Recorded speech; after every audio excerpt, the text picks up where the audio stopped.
In the quaint village of St Mary Mead, a seemingly innocent afternoon tea at Fernley Hall turns deadly when Mrs. Lavinia Cresswell collapses, poisoned by cyanide in her teacup.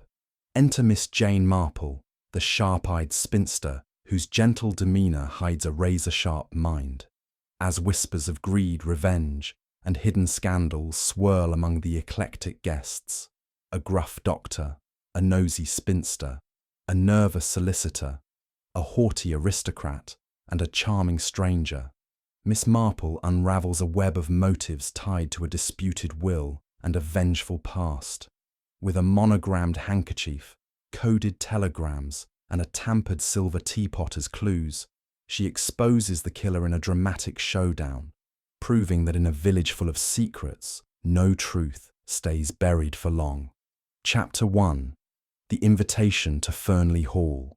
In the drowsy calm of St Mary Mead, where the hedgerows bloomed with late summer roses and the church clock ticked with unhurried precision, Miss Jane Marple sat in her modest drawing-room, her knitting needles moving with the quiet rhythm of a metronome.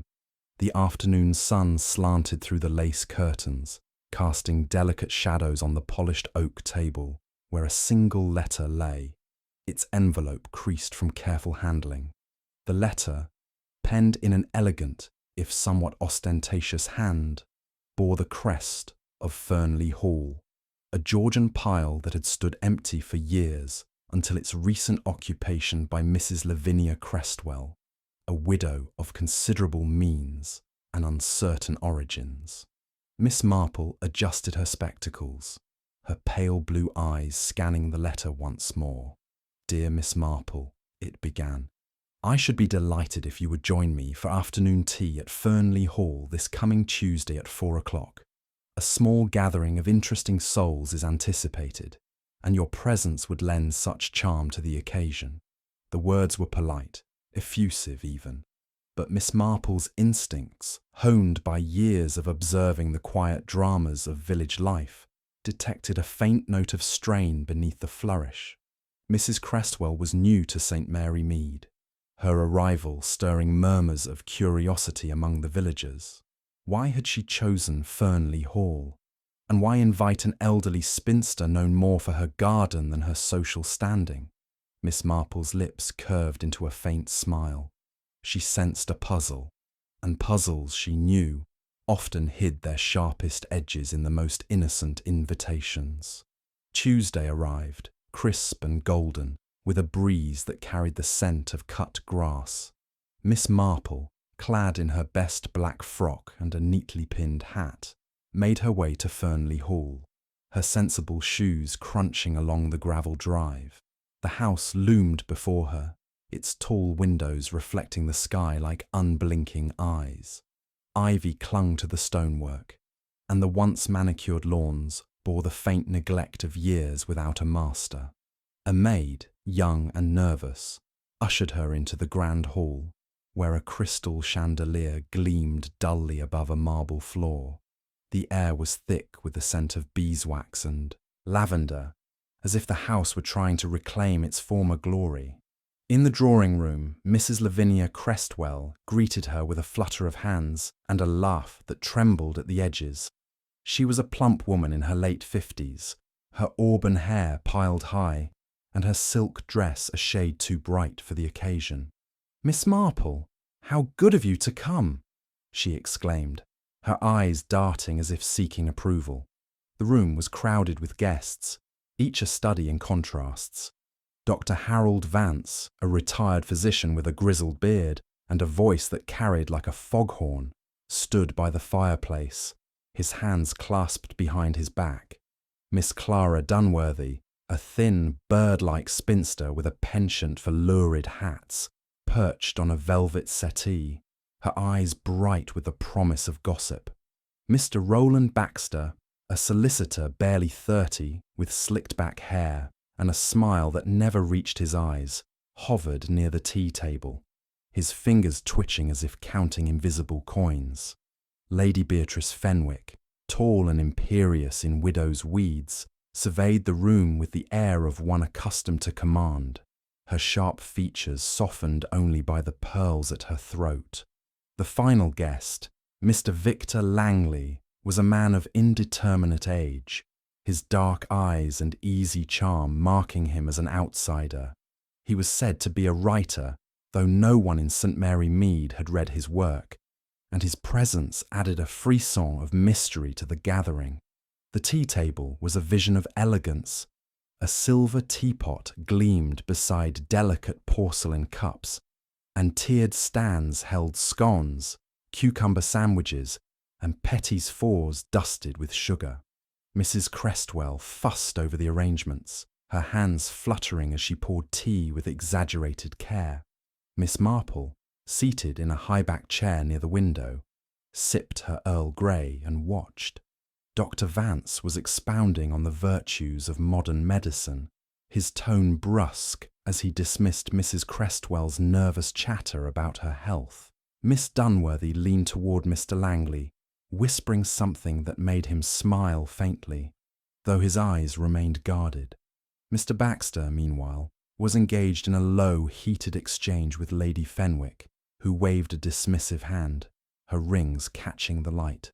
"Really, Mr. Baxter," she said, her voice like cut glass, "one does not discuss land deals over tea.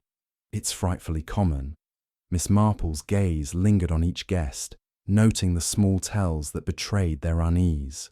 Mrs. Crestwell's forced gaiety, Mr. Baxter's restless fingers, Lady Fenwick's tight smile.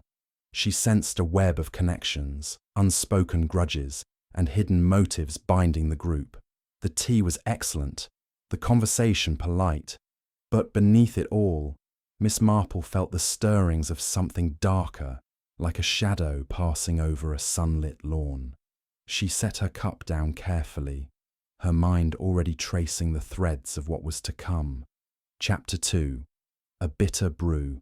The drawing room at Fernley Hall, bathed in the golden glow of the late afternoon sun, hummed with the polite murmur of conversation.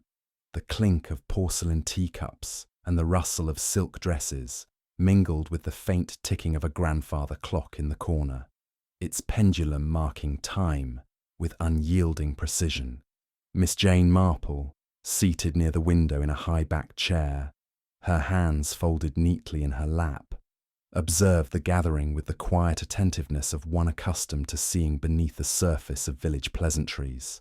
The air was fragrant with the scent of freshly brewed Earl Grey and warm scones, but there was a brittleness to the atmosphere, a tension that hovered like a storm cloud over the polished civility.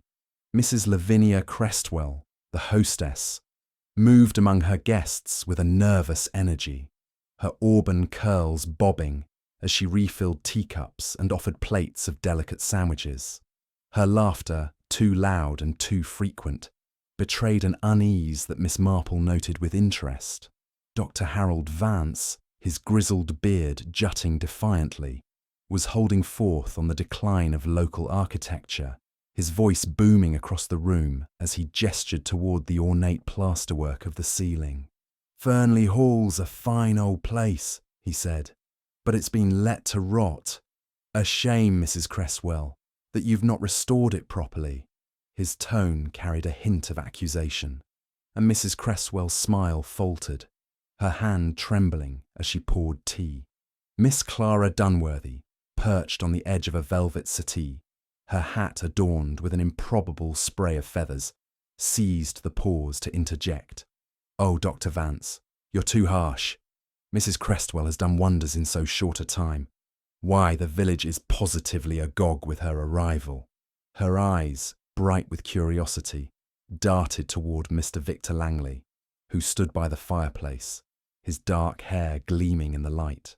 He had said little since the gathering began, his responses to Miss Dunworthy's probing questions delivered with a charming but evasive smile. Miss Marple, watching him, noted the way his fingers toyed with a silver cigarette case, never opening it, as if the gesture were a habit born of distraction. Mr. Roland Baxter, the young solicitor, lingered near the tea table, his slicked-back hair and sharp suit at odds with his restless demeanour. He was speaking in low tones to Lady Beatrice Fenwick, whose angular frame and severe expression made her seem like a hawk among sparrows. "The land deal is sound, Lady Fenwick," he was saying, his voice strained. "The terms are favourable, I assure you." Lady Fenwick's lips curled into a thin smile. "Favourable to whom, Mr. Baxter?" she replied, her voice low but cutting. "I trust you're not expecting me to invest in another of your schemes."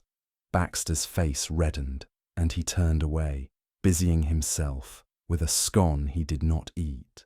Miss Marple sipped her tea, her pale blue eyes moving from one guest to another. She had a knack for seeing the small things, those fleeting glances, those unguarded moments that revealed the hidden currents of human nature. Mrs. Crestwell's overeager hospitality, Dr. Vance's bluster, Miss Dunworthy's insatiable curiosity, Mr. Baxter's nervousness, Lady Fenwick's disdain, and Mr. Langley's calculated reserve. Each was a thread in a tapestry yet to be fully woven.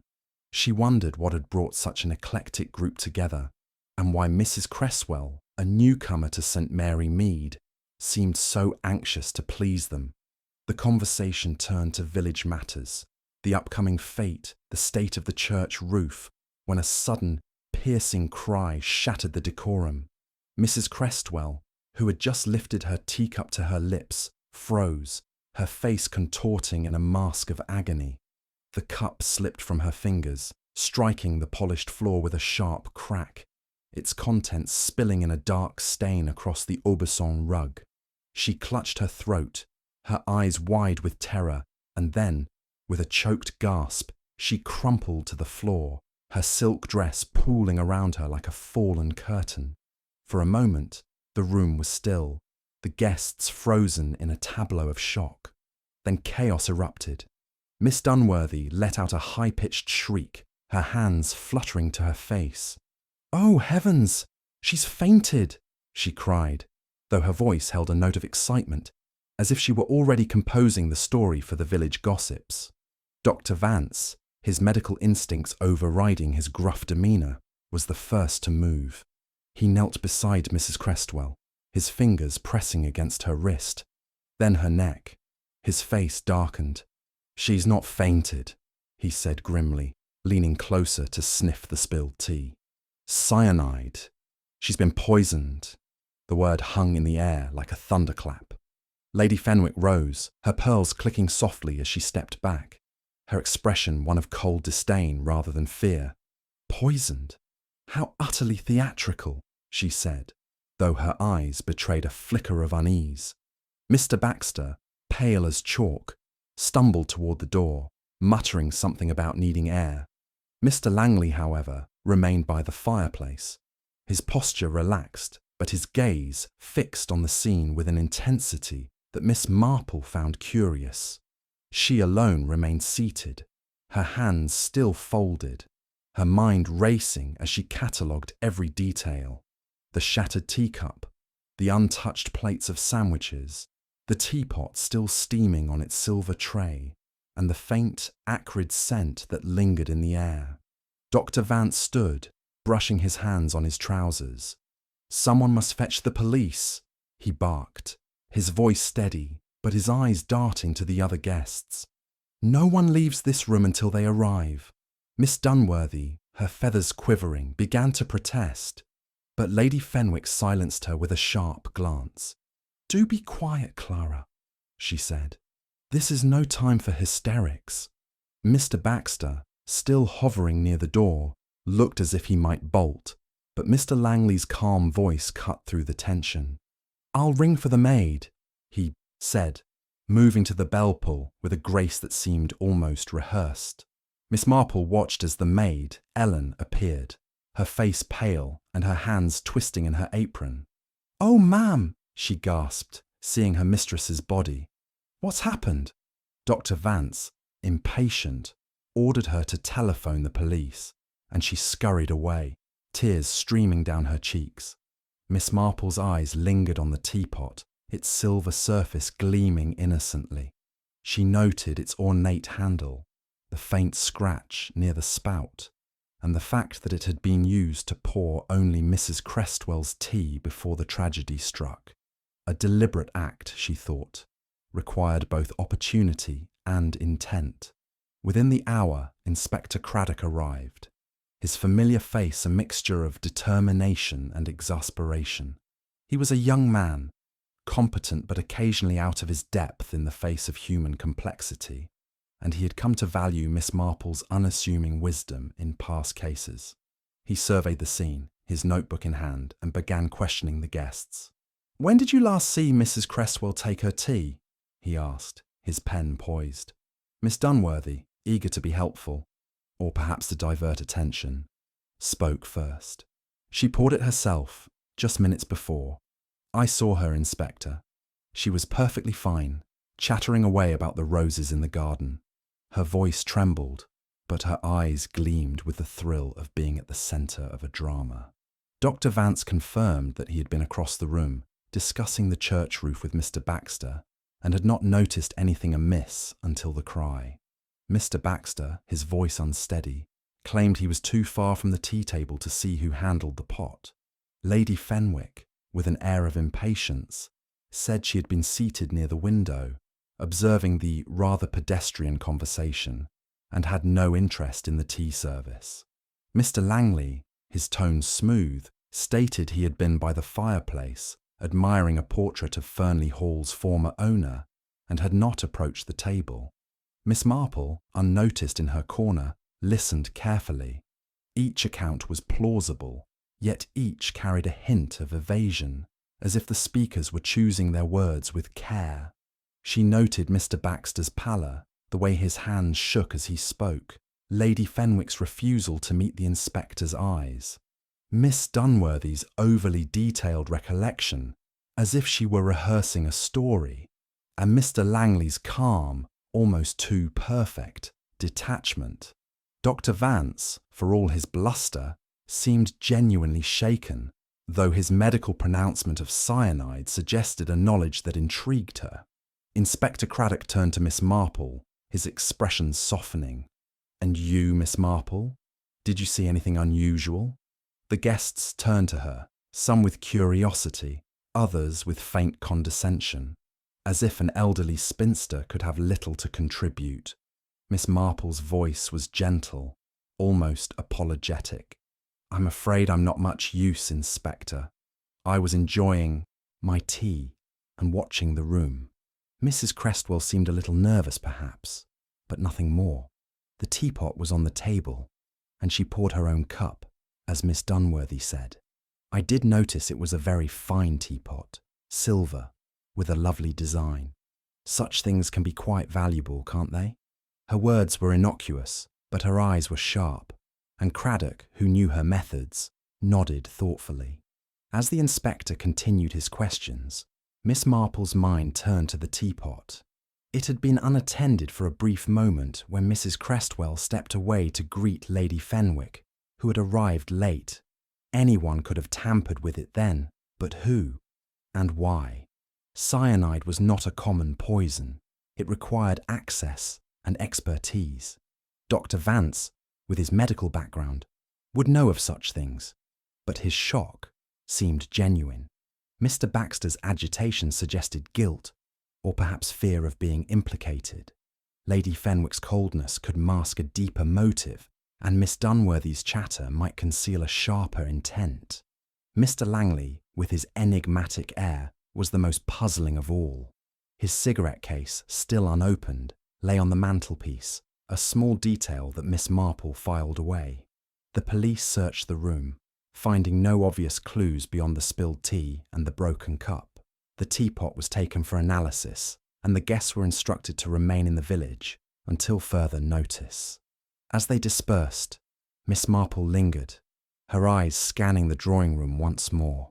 The grandfather clock ticked on, oblivious to the tragedy. She thought of the village, of the whispers that would soon spread, and of the secrets that lay buried beneath the surface of this gathering. Mrs. Crestwell's death was no accident, she was certain, and the key to the mystery lay in the relationships among these interesting souls.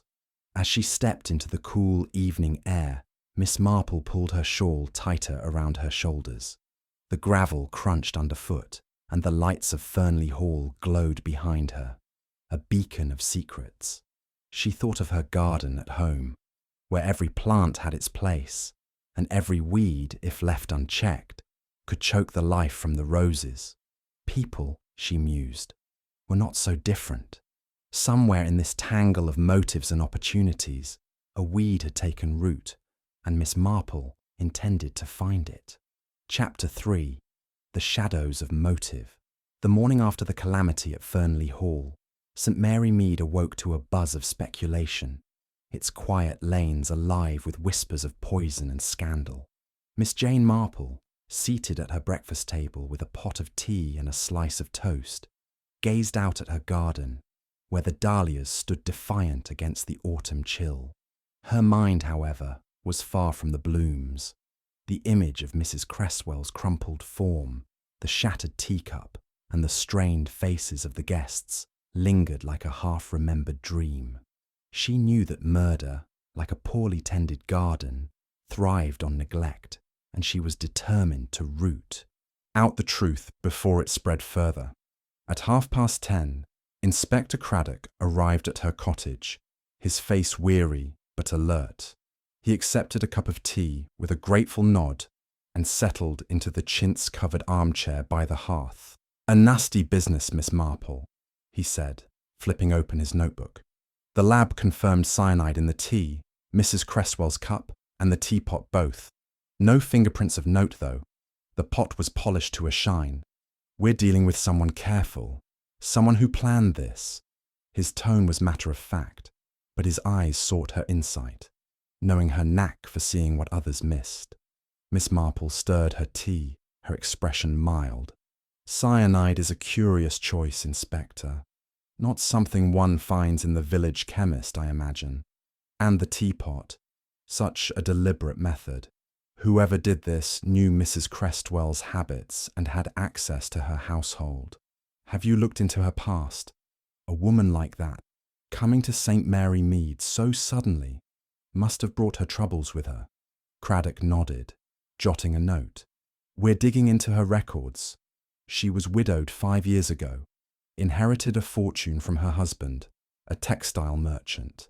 No children, but there's talk of a disputed will. The locals say she kept to herself mostly, though she threw money at the house to make it grand again. Any thoughts on the guests? They're a mixed lot." Miss Marple's eyes twinkled behind her spectacles. "Oh, indeed they are. People are like books, Inspector. You must read between the lines to understand them. Dr. Vance, for instance, has that brusque manner that often hides a grievance. Miss Dunworthy's chatter is a mask for something sharper, I suspect. Mr. Baxter's nerves suggest financial strain, perhaps tied to Mrs. Cresswell's affairs. Lady Fenwick's disdain speaks of old wounds. And Mr. Langley, well, he's a closed book, isn't he? So charming, yet so guarded." Craddock leaned forward. "You think one of them did it?" "I think," Miss Marple said, her voice soft, "that they all have reasons to be less than truthful. But reasons are not proof. We must look for the thread that ties them to the act." She paused, her knitting needles clicking as she reached for her work basket. "Might I suggest you ask about Mrs. Cresswell's visitors in the days before the tea?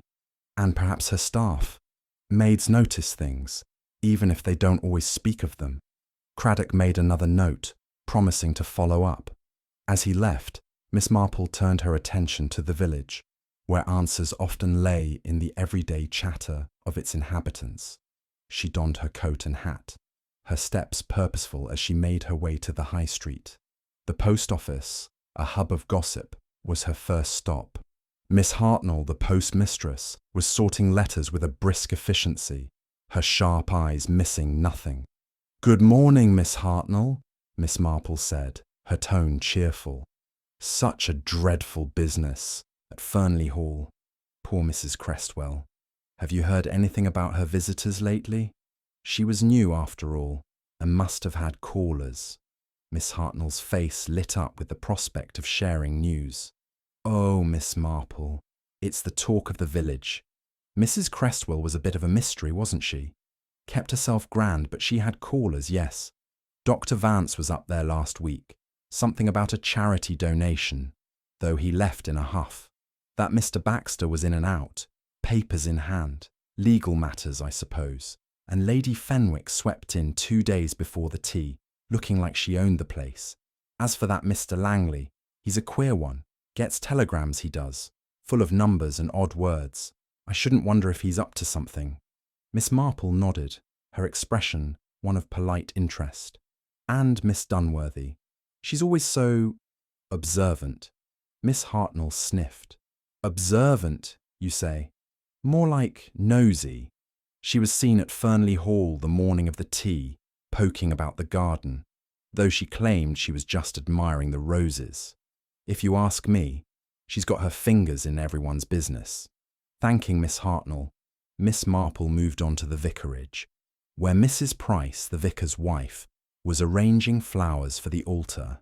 Mrs. Price, a kindly woman with a tendency to ramble, was eager to talk. Such a shock, Miss Marple, she said, snipping a stem. Mrs. Crestwell was so generous, promising funds for the church roof. But I heard, mind you, it's only talk, that she'd changed her mind about her will. Cut out the charity, they say, and left it all to a niece no one's met. Dr. Vance was furious, or so the grocer's boy said. Miss Marple filed this away, her mind turning to the will. A change in beneficiaries was a classic motive, she knew, recalling a case in St. Mary Mead years ago where a disputed inheritance had led to bitter words and worse. She thanked Mrs. Price and made her way home, pausing to chat with the butcher, who mentioned Mr. Baxter's unpaid bills, and the baker, who swore Lady Fenwick had once been engaged to Mrs. Crestwell's late husband, a scandal hushed up long ago. Back at her cottage, Miss Marple sat by the fire, her knitting untouched as she pieced together the fragments. Dr. Vance's charity had lost out to the new will, a blow to his pride, if not his purse. Miss Dunworthy's observant nature suggested she knew more than she let on, perhaps something worth hiding. Mr. Baxter's debts hinted at desperation, and his role as Mrs. Crestwell's solicitor gave him access to her plans. Lady Fenwick's past connection to the Crestwells was intriguing, a thread of jealousy or revenge that bore exploring. Mr. Langley, with his cryptic telegrams, remained an enigma, his presence at Fernley Hall too convenient to be coincidence. That afternoon, Miss Marple attended a meeting of the Women's Institute, where the village's collective knowledge flowed as freely as the tea. Mrs. Bantry, a friend of long standing, drew her aside. "Jane, you've heard about Fernley Hall, of course," she said, her eyes bright with curiosity. "They're saying it's poison, like something out of a novel. I saw Mr. Langley at the station yesterday, sending a telegram. He looked positively furtive. And Clara Dunworthy told me she found a letter at Fernley Hall, a nasty one, she said, though she wouldn't say more, probably making it up to sound important." Miss Marple's interest sharpened. "A letter, you say? How curious. And Mr. Baxter, has he been about?" "Oh, Baxter's in a state," Mrs. Bantry said.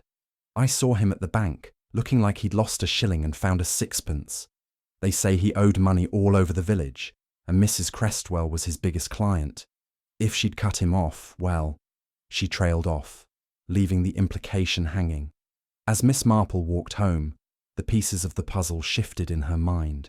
A disputed will, a spurned suitor, unpaid debts, a mysterious letter, and a stranger with secrets. Each was a clue, but none yet formed a pattern. She thought of her nephew Raymond, who wrote detective stories, and how he always said the motive was the key.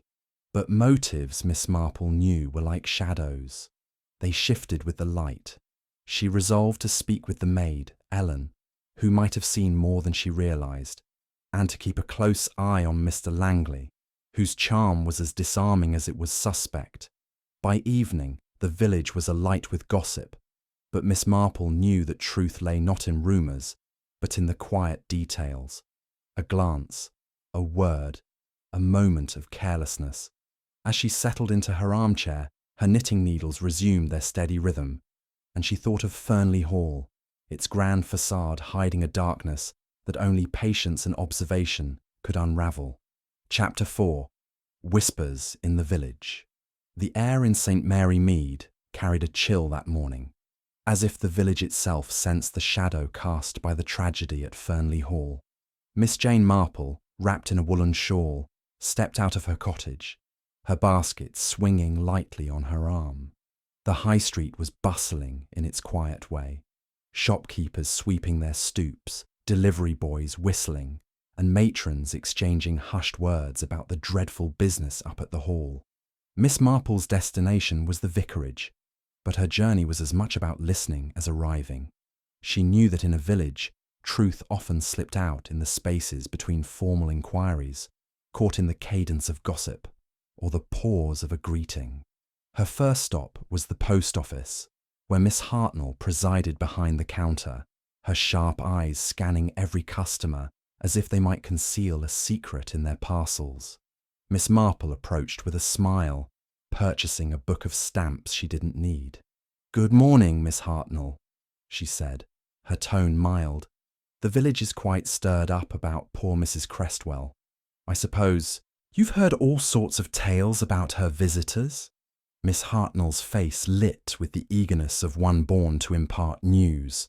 "Oh, Miss Marple, it's a proper scandal. Mrs. Crestwell was a mystery, coming here with all that money and no one knowing her people. I saw Dr. Vance at Fernley Hall last Thursday, storming out like a thundercloud. Something about a charity, they say. And that Mr. Baxter, always skulking about with his briefcase, was there the day before the tea. Looked like he'd seen a ghost when he left. Lady Fenwick paid a call too, all high and mighty, though I heard she and Mrs. Crestwell didn't see eye to eye. As for Mr. Langley," she leaned closer, her voice dropping. "He's been getting telegrams, Miss Marple. Odd ones, full of numbers and queer phrases. I shouldn't wonder if he's a spy or some such." Miss Marple nodded, her expression one of polite curiosity, though her mind catalogued each detail. "And Miss Dunworthy? She's always so observant, isn't she?" Miss Hartnell snorted. "Observant? Prying, more like. She was at Fernley Hall the morning of the tea, poking about the garden, claiming she was admiring the roses. If you ask me, she was after something juicy to spread about. She's got a nose for trouble, that one." Thanking Miss Hartnell, Miss Marple continued to the vicarage, where Mrs. Price was arranging chrysanthemums in a brass vase. The vicar's wife, a gentle soul with a tendency to ramble, welcomed her warmly.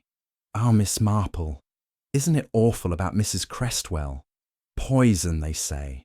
Like something out of one of those dreadful novels my nephew reads." She snipped a stem, her hands trembling slightly. "She was so kind, promising money for the church roof. But I heard, mind you, it's only talk, that she'd changed her will recently. Left it all to a niece in London, cutting out Dr. Vance's charity." He was beside himself, or so the butcher's boy said. Miss Marple's eyes sharpened behind her spectacles. A new will? How interesting. And Mr. Baxter, as her solicitor, would have known about it, I suppose. Mrs. Price nodded vigorously. "Oh, yes.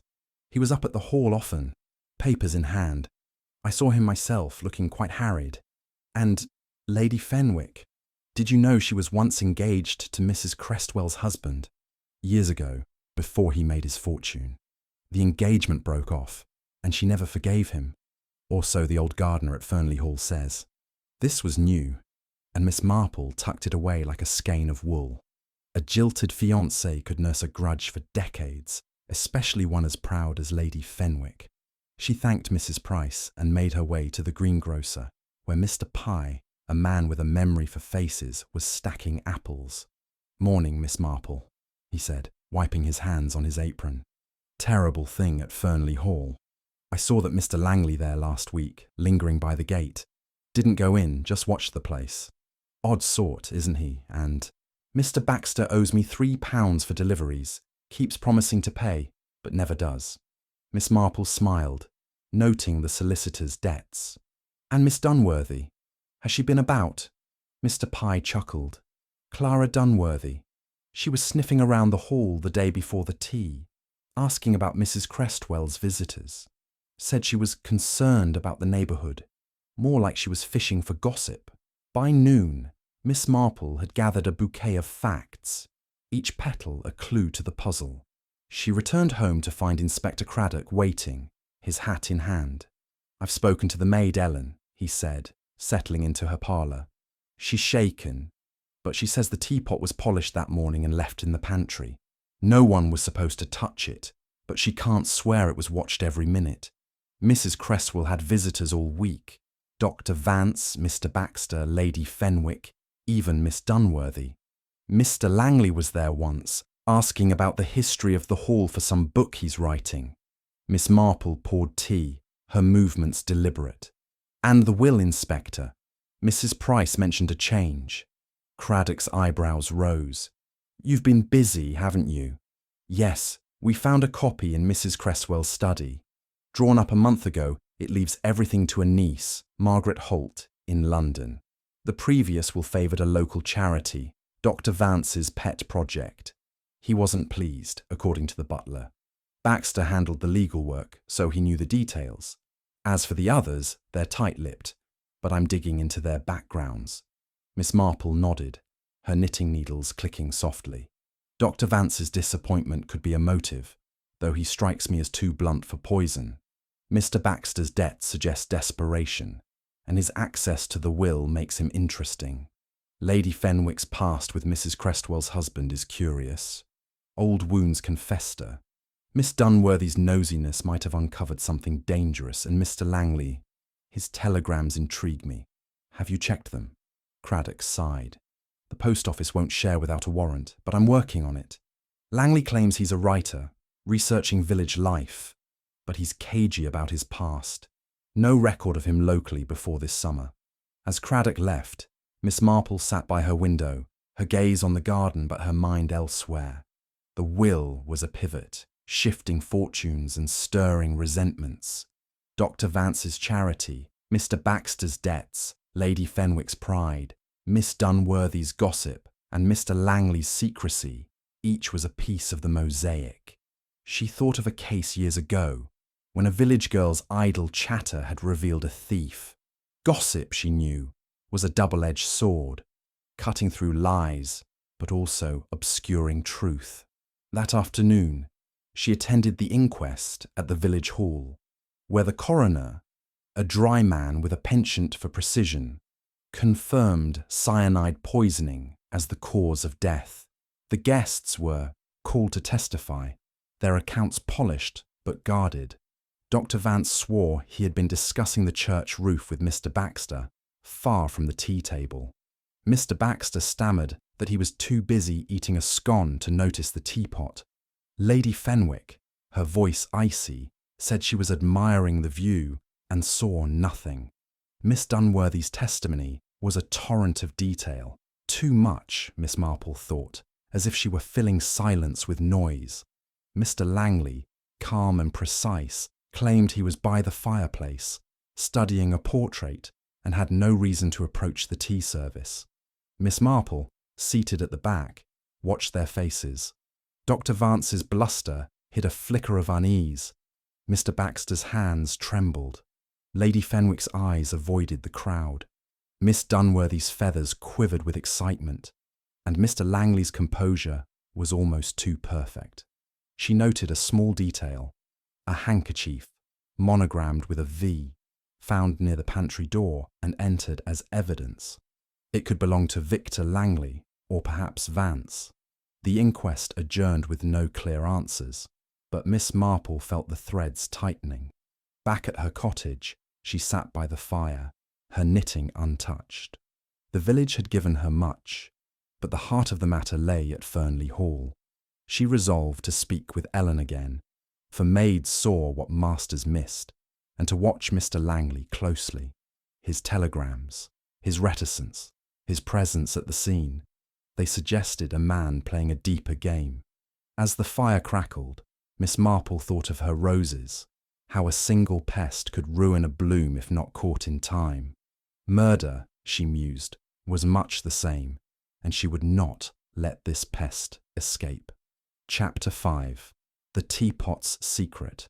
The morning mist clung to the hedgerows of St. Mary Mead, softening the outlines of the village as Miss Jane Marple made her way to Fernley Hall. Her sensible shoes tapped lightly on the damp path, and her basket, ostensibly filled with preserves for the grieving household, concealed her true purpose: to examine the scene of Mrs. Cresswell's death.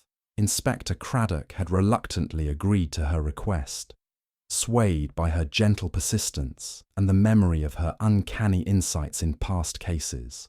As she approached the hall, its Georgian facade loomed through the fog, its windows dark and uninviting, as if the house itself mourned its mistress. Ellen, the maid, opened the door, her eyes red-rimmed and her apron slightly askew. "Oh, Miss Marple," she said, her voice trembling. "It's good of you to come. The place feels so empty without her." She led Miss Marple to the drawing-room, where the air was stale, the remnants of the fatal tea party still under police guard. The tea-table stood untouched, save for the absence of the teapot and Mrs. Cresswell's shattered cup, both taken for analysis. The scones, now stale, sat forlornly on their tiered stand, and the curtains hung heavy, as if reluctant to admit the light. Miss Marple thanked Ellen and asked her to linger, knowing a servant's observations were often sharper than those of their masters. "Ellen, dear," she began, her tone as soothing as a lullaby, "you must have been terribly busy that day, preparing for the tea. Did you notice anything unusual about the teapot before it was brought out?" Ellen twisted her hands in her apron, her brow furrowing. "I polished it that morning, ma'am, like always.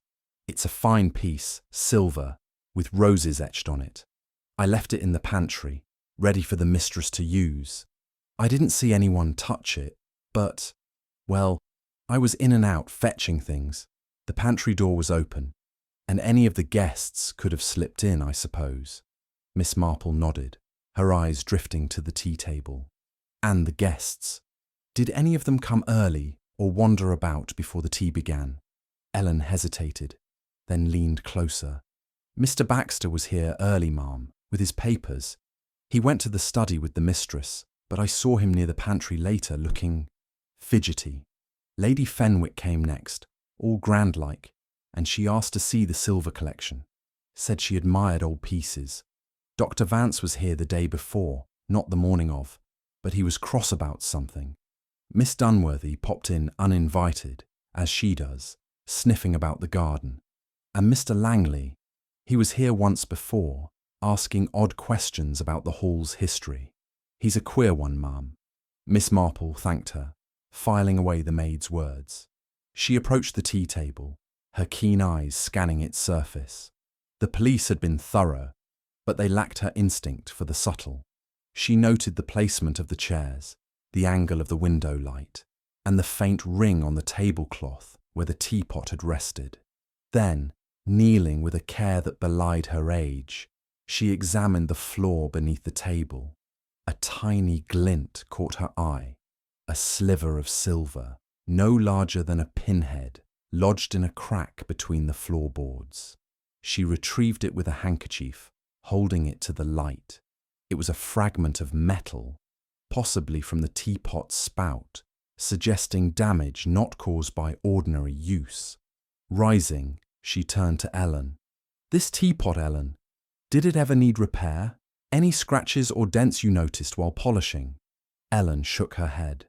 "No, ma'am, it was perfect, save for a little scratch near the spout.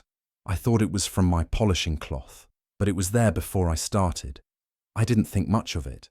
Miss Marple's lips curved into a faint smile. "You've been most helpful, Ellen. Might I see the pantry where the teapot was kept?" Ellen led her to a small room off the kitchen, its shelves lined with china and silver. The pantry was orderly, but Miss Marple noted its accessibility: a door to the hallway, another to the kitchen, and a window overlooking the garden. Anyone familiar with the house could have entered unnoticed. She ran her fingers along the shelf where the teapot had stood, finding a faint powdery residue invisible to the untrained eye. "Inspector Craddock should have this tested," she said softly, as if to herself. "It may be nothing, but one never knows."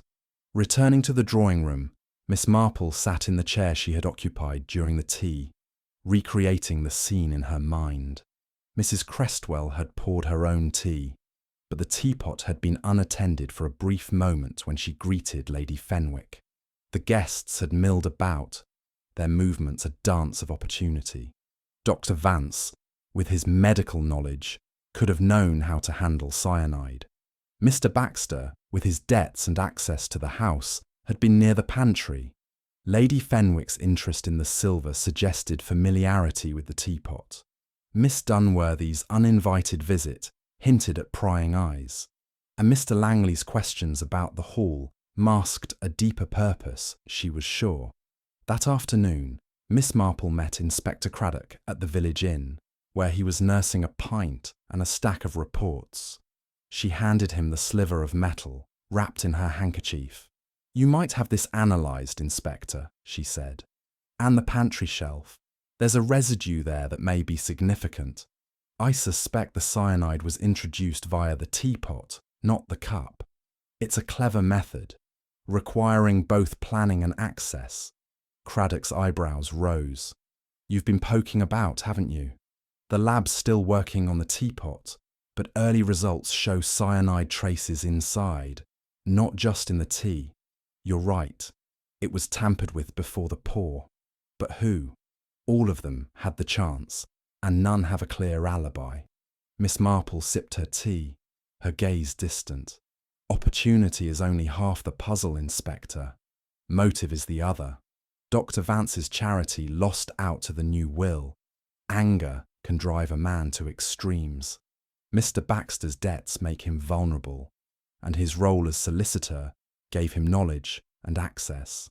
Lady Fenwick's past with Mrs. Crestwell's husband suggests a grudge, and her interest in the silver is telling. Miss Dunworthy's nosiness may have uncovered something she shouldn't have. And Mr. Langley, his telegrams and his reticence make me wonder what he's hiding." Craddock jotted notes, his expression a mix of admiration and frustration. "You make it sound simple, but they're all slippery. Baxter's sweating like a man on trial. Vance blusters but won't meet my eye. Lady Fenwick treats me like a servant. Dunworthy talks circles, and Langley's too calm by half.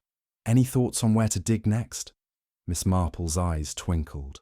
"I'd start with the teapot's history, Inspector.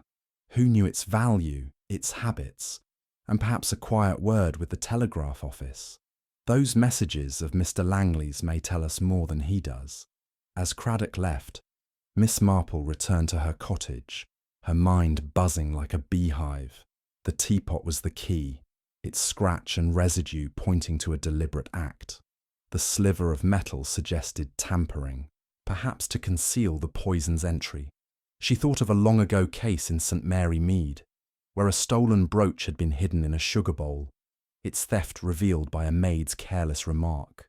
Servants, she knew, saw the undercurrents of a household, and Ellen's words had given her much to ponder. Sitting by her fire, Miss Marple took up her knitting, the needles clicking in rhythm with her thoughts. The guests were bound by more than tea that day. Jealousy, greed, fear, or revenge had drawn them to Fernley Hall. The teapot's secret was a thread in the tapestry, and she would follow it, stitch by stitch, until the pattern emerged. Chapter 6. A Tangled Web. The afternoon sun cast long shadows across the lawns of St. Mary Mead, gilding the village in a deceptive calm that belied the undercurrents of suspicion swirling in the wake of Mrs. Crestwell's death. Miss Jane Marple sat in her parlour, a cup of tea cooling on the table beside her, her knitting needles silent for once. Her mind was far from idle, weaving together the threads of gossip, observation and intuition that had emerged since the tragedy at Fernley Hall. The teapot's secret had sharpened her focus, but the motives of the guests remained a knot she had yet to untangle. She resolved to loosen it, thread by thread, beginning with the one guest whose chatter might betray more than she intended. Miss Marple sent a note to Miss Clara Dunworthy, inviting her for tea at her cottage under the pretence of discussing the upcoming church fete. Miss Dunworthy arrived promptly at 3, her hat adorned with a new spray of ostrich feathers that bobbed alarmingly as she settled onto the chintz sofa. Her eyes, bright with the thrill of being consulted, darted about the room, as if seeking secrets in the lace curtains or the modest china. "Oh, Miss Marple," she began, scarcely waiting for the tea to be poured. "What a dreadful affair at Fernley Hall. Poison, they say. I declare, it's like something out of a penny dreadful." Miss Marple smiled, her expression one of gentle sympathy. "Quite shocking, isn't it? You were there, of course, and you've such a keen eye for detail. Did you notice anything odd that afternoon? People do behave strangely under strain, don't they?" Miss Dunworthy preened, her feathers quivering. "Well, I did notice a few things, though. I'm not one to gossip." She leaned forward, her voice dropping to a conspiratorial whisper. "Mr. Baxter was positively furtive that morning. I saw him leaving Fernley Hall before the tea, clutching his briefcase as if it held the crown jewels. He looked guilty, if you ask me. And Lady Fenwick. Such airs. She was sniffing about the silver, asking Mrs. Crestwell about that teapot, as if she meant to buy it. Dr. Vance was his usual gruff self, arguing about some charity nonsense, and Mr. Langley, well, he's a mystery, isn't he? Always watching, never saying much." Miss Marple poured more tea, her movements deliberate. "You mentioned a letter to Mrs. Bantry, I believe. Something you found at Fernley Hall." Miss Dunworthy's cheeks flushed, and she fidgeted with her gloves. "Oh, that! I shouldn't have said anything. It was nothing, really. I was in the study one day. Mrs. Crestwell had asked me to fetch a book, you see, and I happened to see a letter on her desk, an old one from years ago. It was, well, rather personal, something about her husband and Lady Fenwick before they were married. I didn't read it closely, of course, but it seemed the sort of thing one wouldn't want aired." Her voice faltered, and Miss Marple noted the nervous twitch of her fingers. Blackmail, she thought, was not beyond Miss Dunworthy's reach, though whether she had acted on it was another question. "And did you mention this letter to Mrs. Crestwell?" Miss Marple asked, her tone as mild as milk. Miss Dunworthy's eyes widened. "Oh, no. Well, perhaps I hinted at it. I thought she ought to know such things were lying about. She was quite cross, said it was none of my business, which it wasn't, of course." She laughed, a brittle sound, and reached for a biscuit with undue haste. Miss Marple nodded, her mind racing. The letter suggested a scandal linking Lady Fenwick to Mrs. Cresswell's late husband, a motive rooted in old wounds. But Miss Dunworthy's hinting could have provoked Mrs. Crestwell, making her a target if the spinster had pressed too far. Thanking Miss Dunworthy, Miss Marple saw her out, then turned her attention to the other guests.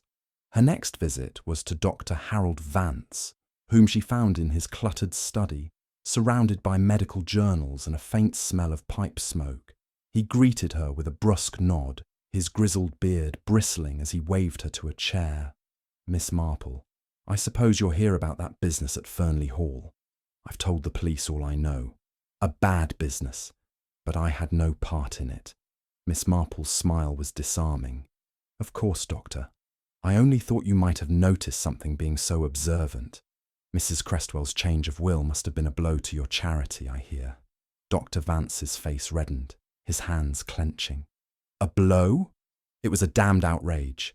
That woman promised us funds for the hospital wing, then left it all to some niece no one's heard of. I told her it was a mistake, but she wouldn't listen. Still, I'm no poisoner. Cyanide's not my style, too messy." His bluster, Miss Marple noted, was genuine, but his anger was deep, and anger could cloud judgment. She thanked him and moved on to Mr. Roland Baxter, whom she found at his office in the village, a cramped room filled with legal tomes and unpaid bills. He rose nervously, his slicked back hair gleaming under the lamplight. "Miss Marple, what brings you here? I've told the inspector everything." "I'm sure you have," she said, settling into a chair. "But you were Mrs. Crestwell's solicitor, weren't you? You must have known about the new will, and I hear you've had some financial difficulties." Baxter's face paled, his fingers drumming on the desk. "Difficulties? Village gossip, that's all. Yes, I drew up the will, but it was her decision. I tried to dissuade her. Charities are more deserving than distant relatives, but she was adamant. As for money, I manage. I had no reason to harm her." His eyes darted to the door, and Miss Marple saw fear beneath his bravado. Her final call was to Lady Beatrice Fenwick, who received her in the drawing-room of her elegant cottage, her widow's weeds as severe as her expression. "Miss Marple," she said, her voice like frost, "I trust this is not about that vulgar affair at Fernley Hall. I've no patience for police nonsense." Miss Marple's tone was apologetic. "Only a small matter, Lady Fenwick. I understand you knew Mrs. Crestwell's husband years ago, and you seemed quite interested in her silver teapot." Lady Fenwick's lips tightened. "My acquaintance with Mr. Crestwell was brief and long past. As for the teapot, I merely remarked on its craftsmanship. Antique silver is a hobby of mine. Surely you don't think I'd stoop to poisoning over such trifles." Her words were sharp, but her hands, clasped tightly, betrayed unease. Miss Marple noted her knowledge of the teapot's value, a detail only someone familiar with the household might possess. Mr. Victor Langley proved elusive, absent from his lodgings at the Blue Boar Inn. The landlord, however, confirmed Miss Hartnell's tale of telegrams, adding that Langley often received them late at night, burning them after reading. "He's a quiet one," the landlord said, "but he asks a lot of questions about the hall, the Crestwells, even the village history. Says it's for a book, but I don't know." Miss Marple returned home, her mind a whirl of impressions. Miss Dunworthy's letter suggested blackmail, a dangerous game that might have provoked Mrs. Crestwell's wrath. Dr. Vance's anger over the will was palpable, though his bluntness argued against subtlety. Mr. Baxter's debts and access to the household made him a suspect, his nervousness a sign of guilt or fear.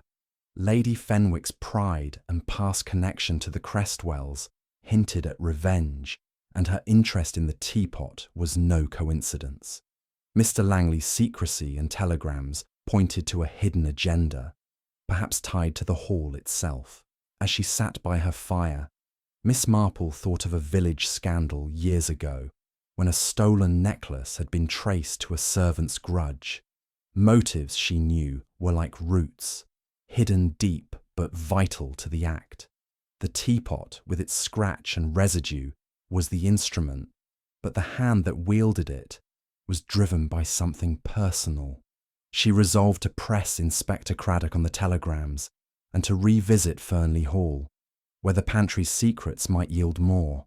The web was tangled, but Miss Marple's patience was a needle ready to pick it apart. Chapter 7. The Final Piece. The evening shadows lengthened over St. Mary Mead, draping the village in a hush that seemed to hold its breath. Miss Jane Marple sat by her fireplace, the glow casting flickers across her parlour, where her knitting lay untouched in its basket.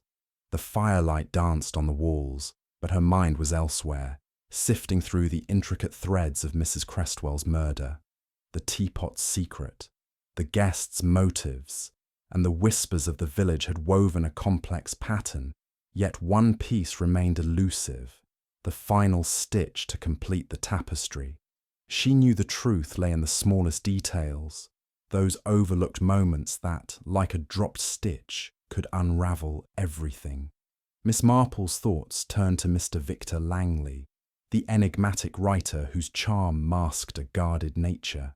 His telegrams, his reticence, and the monogrammed handkerchief found near the pantry door nagged at her. The V could belong to him or to Dr. Vance, but Langley's calculated presence at Fernley Hall felt too deliberate. She recalled a case in St. Mary Mead years ago where a stranger's arrival had masked a deeper purpose, and she wondered if Langley's research was a similar ruse. Determined to test her suspicions, she resolved to stage a quiet experiment, one that might coax the truth into the open. She telephoned Inspector Craddock, her voice as gentle as ever. "Inspector, might I ask a favour? Could we gather the guests at Fernley Hall tomorrow afternoon?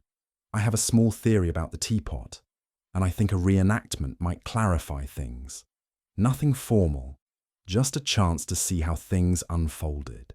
Craddock, accustomed to her unorthodox methods, agreed, though his tone held a note of scepticism. "I hope you're onto something, Miss Marple. We're no closer to an arrest, and the village is getting restless." The next day, Fernley Hall stood sombre under a grey sky, its grandeur muted by the weight of tragedy. The drawing room was as it had been, save for the absence of the fatal teapot, now held in evidence. The guests arrived, their faces a mix of curiosity and unease. Dr. Harold Vance glowered, his beard bristling as he muttered about wasted time.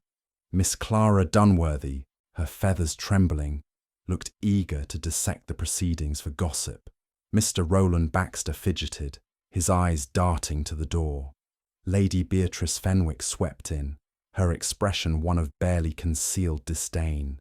Mr. Victor Langley, last to arrive, offered a polished smile, but his dark eyes were watchful, like a cat tracking a shadow. Inspector Craddock, flanked by a constable, explained the purpose of the gathering.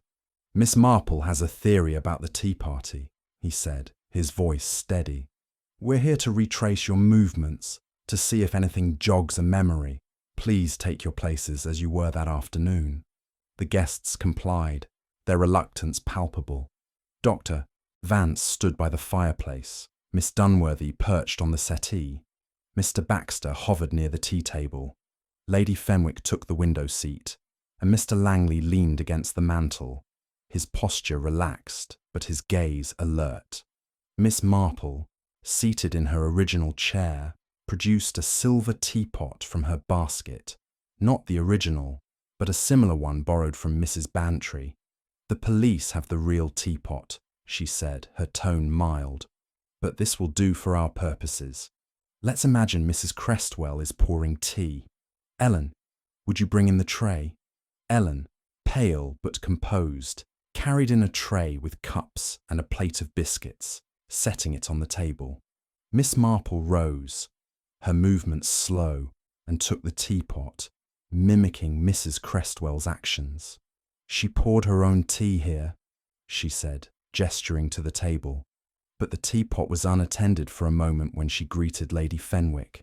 Anyone could have approached it then. She paused, her eyes scanning the room. "I wonder if someone might handle the teapot now, to help me recall the scene." Dr. Vance snorted, folding his arms. "I was nowhere near it," he said gruffly. Miss Dunworthy hesitated, then reached for it, her fingers brushing the handle before withdrawing. Mr. Baxter shook his head, muttering about not touching anything. Lady Fenwick raised an eyebrow, but made no move. Mr. Langley, however, stepped forward, his smile easy. "I'll humour you, Miss Marple," he said, lifting the teapot with a practised grace. His fingers lingered on the spout, and Miss Marple caught a flicker in his eyes, a recognition perhaps of the teapot's weight or design. She nodded, as if satisfied, and sat down. "Thank you, Mr. Langley. Now let's consider the facts. The teapot was laced with cyanide, a poison requiring knowledge and access. The pantry was unguarded, and a scratch on the spout suggests tampering. A handkerchief, monogrammed with a V, was found nearby. Dr. Vance, your charity suffered from Mrs. Cresswell's new will. Mr. Baxter, your debts and role as her solicitor gave you motive and opportunity. Lady Fenwick, your past with her husband suggests old grudges. And your interest in the silver was notable. Miss Dunworthy, that letter you found could have been dangerous if used unwisely. And Mr. Langley, your telegrams and questions about the hall raise questions about your purpose here. The room tensed, each guest shifting uncomfortably. Dr. Vance's face reddened. This is preposterous. I'm no murderer. Miss Dunworthy gasped, her feathers quivering. I never used that letter. Mr. Baxter stammered. I had nothing to do with it. Lady Fenwick's lips thinned, but she said nothing. Mr. Langley's smile faltered, his hand tightening on the mantle. Miss Marple's voice was soft, but firm. I believe the handkerchief tells us much. V could stand for Vance, but it could also stand for Victor. Mr. Langley, you were seen near Fernley Hall, before the tea, asking about its history. Your telegrams, full of numbers, suggest a code, not a writer's research. And your ease with the teapot just now, it's as if you knew it well. She paused, her eyes locking onto his. I put it to you, Mr. Langley, that you are not a writer, but Victor Langston, a chemist dismissed by Mrs. Cresswell's husband years ago for stealing cyanide. You came to St. Mary Mead seeking revenge, and when you learned of the new will, you saw a chance to act, lacing the teapot to kill Mrs. Cresswell and perhaps frame another. Langley's face drained of colour, his charm crumbling like dry leaves. This is absurd, he said, but his voice shook. Inspector Craddock stepped forward, holding a telegram intercepted that morning.